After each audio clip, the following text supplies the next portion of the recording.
My name is Greg Johnson. I'm Chairman and CEO of Metallic Minerals, a silver-focused exploration and development stage company located in the Kino Hill and La Plata mining districts. We direct investors to take a look at our forward-looking statements and technical disclosure.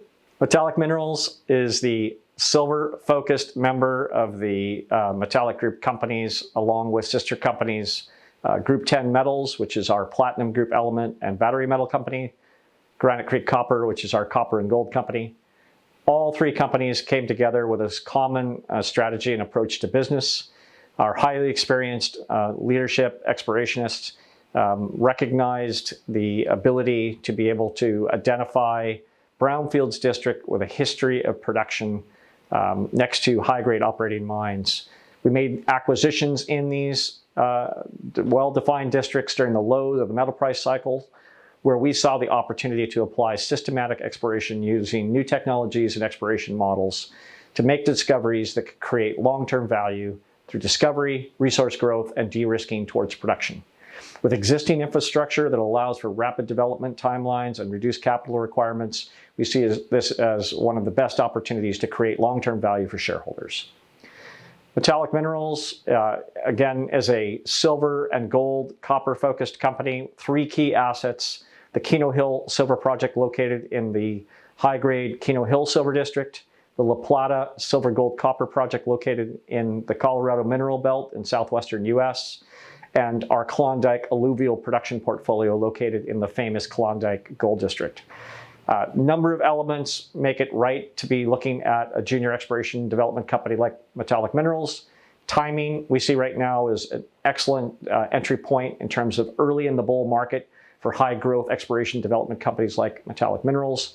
A management team with a track record of exploration discovery for tier 1 assets. Key investors invested, including Eric Sprott, US Global, and others.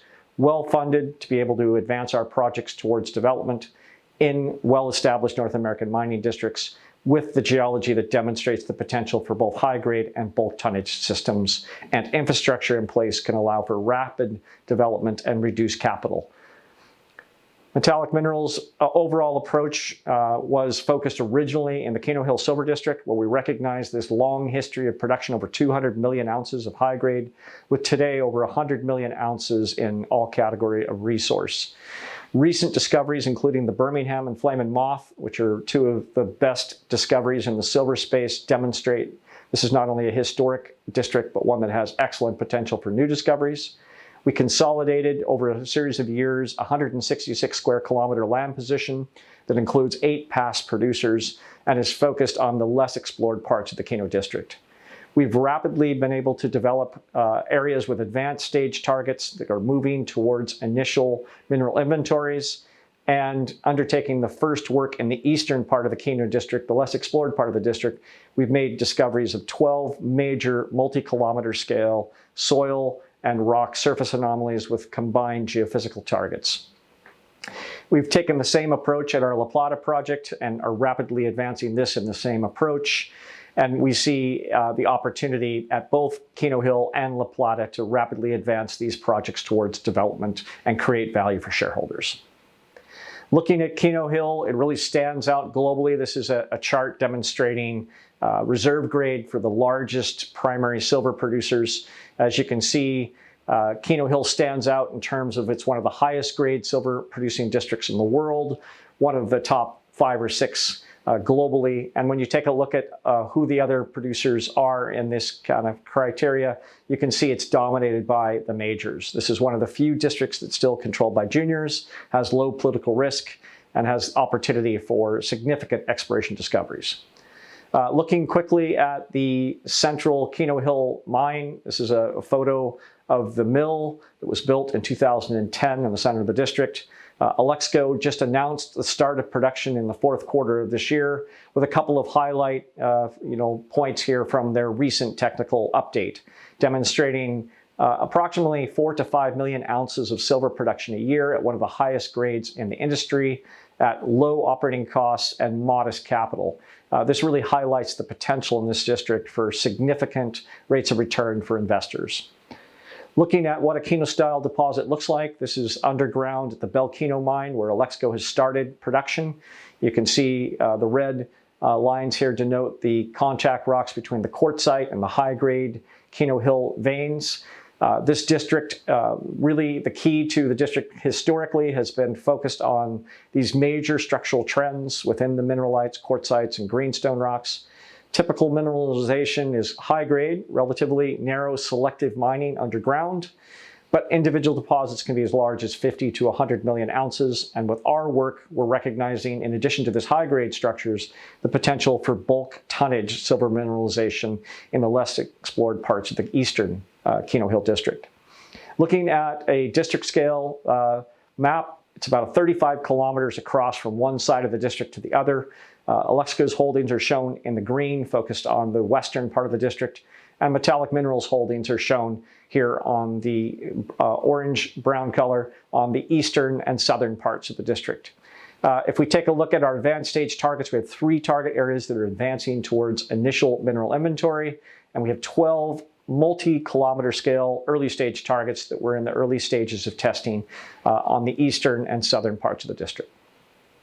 Looking in particular at East Kino, this is an area where we undertook the first exploration work, following up work from all the way back in the 1960s, demonstrating the potential for multi-kilometer scale targets in the soils and follow up with coincident geophysics. Our initial drilling has confirmed the presence of Kino-style mineralization, both in terms of bulk tonnage as well as selective high-grade classic Kino-style. 12 separate multi-kilometer scale anomalies have been identified, with initial drilling at the Fox target area and McKim Creek demonstrating the potential for a significant new system. With over 26 out of 30 holes hitting, we're excited to be following up that work as part of this year's program on the eastern part of the district, on the central part of the district, and on the western parts of the Kino Hill district. Part of that program included the first ever deep IP program, looking from surface to as much as 800 meters depth, and we're seeing some outstanding response in that geophysical system. Looking at the model that's starting to develop here on the eastern side of the district, we're looking at the potential for an intrusive related system similar to a penasquito, so large-scale system hosted in structures that are affiliated with a deep underlying intrusion. If we look at a similar scale cross-section at Kino East, we see a lot of similarities here in the pattern. We first of all have a multi-kilometer scale geochemical system. We've got indications at surface, not only from the soils, but the geophysics for a multi-kilometer footprint. We have high-grade structures, we have breccia zones, and all of these come together over a system demonstrating multiple targets that we're just starting to get drilled into. This is going to be an exciting development for the Kino project as we start to understand better these previously untested mineralized zones. Switching gears to our La Plata project located in the southwestern US.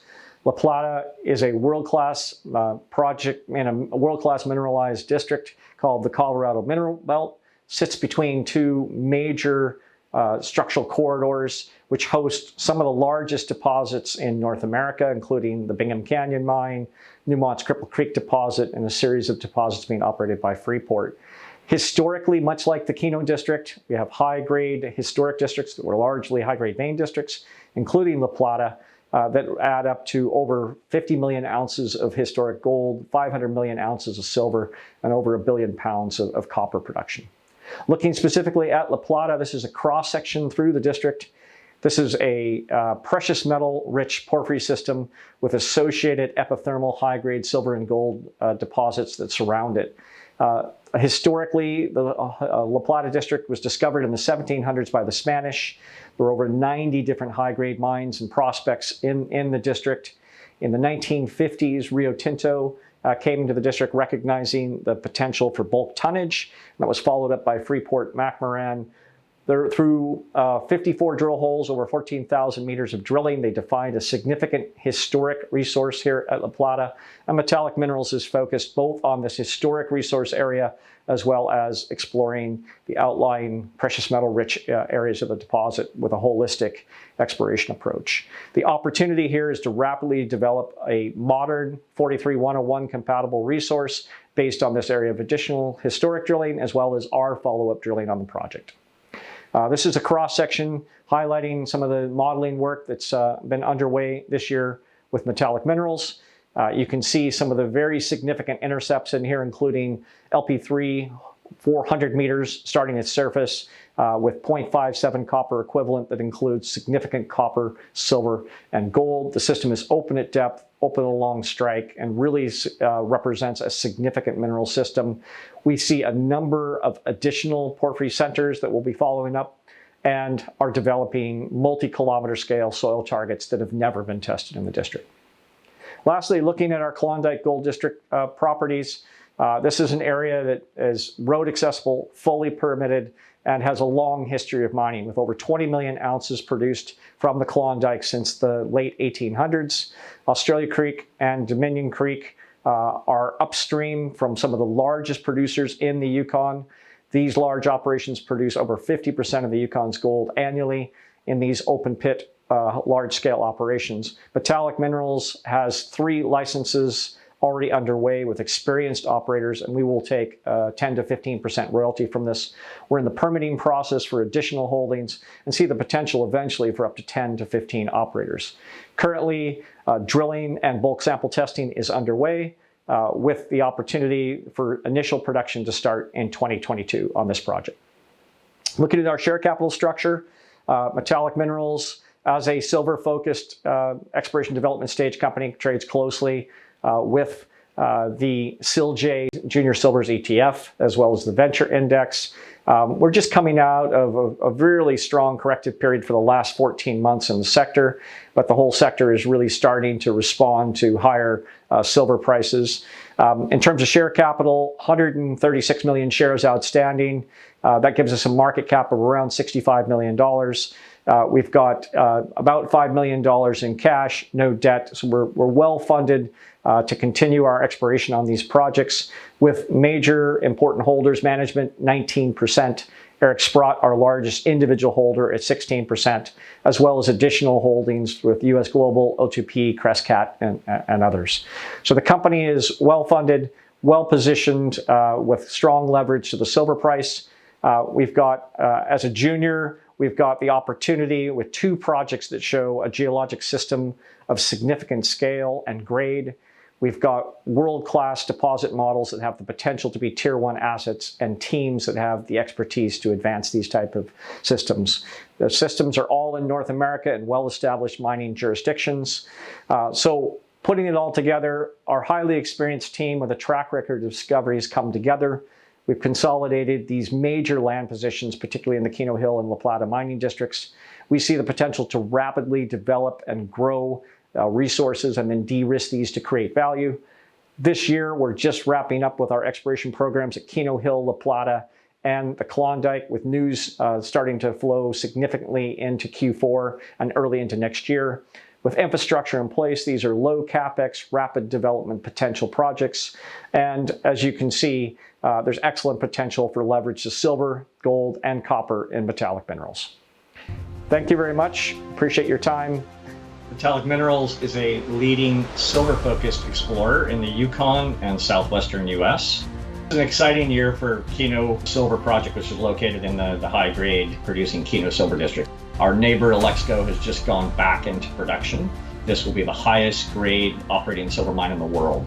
Last year was our biggest exploration program to date at Kino Silver, and this year we're building on that with an even larger two-phase drill program. In addition, we're excited about this new IP Geophysical Survey, because this is the first time this deep-looking geophysical technique's ever been applied in the Kino District. Yeah, this is an exciting opportunity. It's a historic high-grade silver and gold producing district, and this is an outstanding fit for our team. Our objectives here this year are to do some confirmatory drilling in the heart of the bulk tonnage target to try to bring that to a first 43-101, and then to continue our work looking at the high-grade silver and gold components to try to bring a holistic approach that could potentially advance this project to be a parallel to our flagship Kino Hill. This is the historic Klondike gold fields that have produced over 20 million ounces of gold from basically mining the gold in the gravels. And today, those areas are being mined open pit in some of the largest operations in the Yukon. We've acquired this large land package in this district upstream from those big open pit alluvial operations. We anticipate at least some modest royalties. The objective here is to be able to realize cash flow and gold production in the near term. It really gives us an asset that we think can create value and be a form of non-dilutive financing for the company.